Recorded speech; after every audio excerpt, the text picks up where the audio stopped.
અમદાવાદના વસ્ત્રાલમાં એક પરિણીતાની તેના જ ઘરમાં જૂના પાડોશીએ હત્યા કરી હોવાનો ચકચારી બનાવ સામે આવ્યો છે। અમદાવાદના વસ્ત્રાલમાં પરિવાર સાથે રહેતી પરિણીતાની તેના જ ઘરમાં જૂના પાડોશીએ હત્યા નિપજાવી હોવાનો ચકચારી બનાવ સામે આવ્યો છે।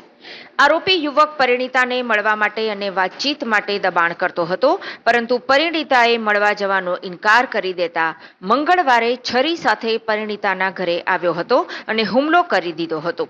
માતાને લોહી લુહાણ હાલતમાં જોઈ મૃતકની પુત્રીએ તેના પિતાને ફોન કરતા પિતા દોડી આવ્યા હતા અને 108ને જાણ કરી હતી, પરંતુ આરોપીએ છરીના ઘા ક્રૂરતાપૂર્વક માર્યા હોવાના કારણે પેટમાંથી આંતરડું બહાર આવી જતા મોત નીપજ્યું હતું। પોલીસે આરોપીને રાઉન્ડ અપ કરી લીધો છે અને વધુમાં જણાવ્યું હતું કે મૃતક અને આરોપી વચ્ચે 2014થી પ્રેમ સંબંધ હતો। મંગળવારે કોઈ અણબનાવ બનતા હત્યાના બનાવને અંજામ અપાયો હતો। અમદાવાદના વસ્ત્રાલમાં પ્રેમ સંબંધ ના રાખતા બે આરોપીએ મહિલાની હત્યા કરી। રામોલમાં અશોક પટેલ નામના શખ્સની પોલીસે ગણતરીના જ કલાકોમાં ધરપકડ કરી લીધી છે। આ બનાવની વિગત જોઈએ તો આરોપી અને મૃતક 2014થી પરિચયમાં હતા અને અગાઉ એક જ એપાર્ટમેન્ટમાં સાથે રહેતા હતા। અશોક ફરિયાદીની પત્ની અંકિતાને પોતાની સાથે ફોન ઉપર વાત કરવા તથા પોતાની સાથે સંબંધ રાખવા તથા તેના છોકરાઓને ઉપાડી જવા અને જાનથી મારી નાખવાની ધમકી આપતો હતો, જેથી ફરિયાદીની પત્ની આરોપીના દબાણવશ થઈ આરોપી સાથે વાતચીત કરતી હતી અને આરોપી અવારનવાર ફરિયાદીની પત્ની સાથે તથા ફરિયાદી સાથે મારપીટ તથા બોલાચાલી કરીને ઝઘડો કરતો હતો। ફરિયાદીના પત્નીને આરોપી સાથે કોઈ સંબંધ રાખવો ન હોવાથી જેની અદાવત રાખીને રાત્રિના 8 વાગ્યાની આસપાસ ફરિયાદીના પત્ની મરણ પામનાર અંકિતાબેન પ્રજાપતિના ઘરે જઈને છરીના ઘા ઝીંકી દીધા હતા। બનાવની જાણ રામોલ પોલીસને થતા તાત્કાલિક ધોરણે આરોપીઓની અટકાયત કરી વધુ તપાસ હાથ ધરી છે। ત્યારબાદ એમના પરિવારજનોની પૂછપરછ કરતા એવી હકીકત જાણવા મળેલી હતી કે જે મરણ જનાર બેન છે તેઓને અશોક પટેલ નામનો વ્યક્તિ છે, એમના સાથે પ્રેમ સંબંધ હતો અને એ લોકો અગાઉ જ્યાં આગળ સોસાયટીમાં જોડે રહેતા હતા ત્યારથી તેઓ લોકો બંને એકબીજાના કોન્ટેક્ટમાં હતા। આ દરમિયાન બંનેના પરિવાર વચ્ચે બી અવારનવાર માથાકૂટ થતી હતી।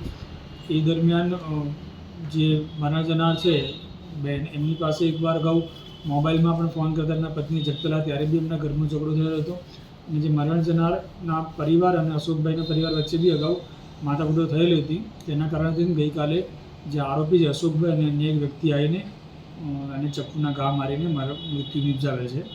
જે આરોપી છે એને પોલીસ હસ્તગત કરેલો છે અને એને અરેસ્ટ કરવાની કાર્યવાહી ચાલુ છે।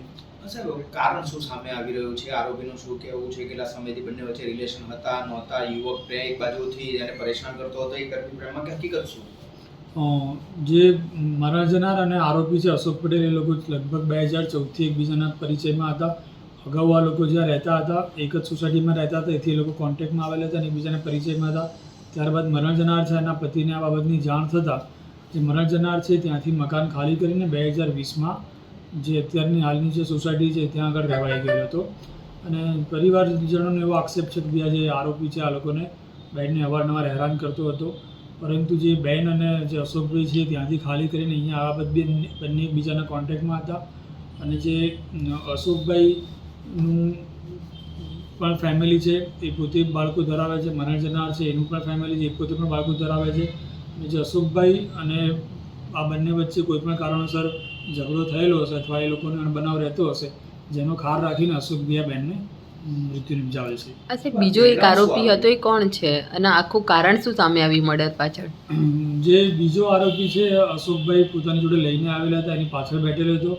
એ આરોપી જે મરણ જનાર છે એના ઘર સુધી આવેલો હતો અને અંદર જે માર્યો ત્યારે અશોકભાઈ એકલા જ અંદર ગયેલા હતા, એ બહાર ઊભો હતો અને ત્યારબાદ જે મર્ડર કરીને આવે છે ત્યારબાદ પાછું અશોકભાઈની જોડે જાય છે। આરોપીને બી હસ્તગત કરીને પૂછપરછ ચાલુ છે કે ભાઈ એ જોડે કેવા કારણથી આવેલો હતો અને આ બાબતમાં એનો શું રોલ છે।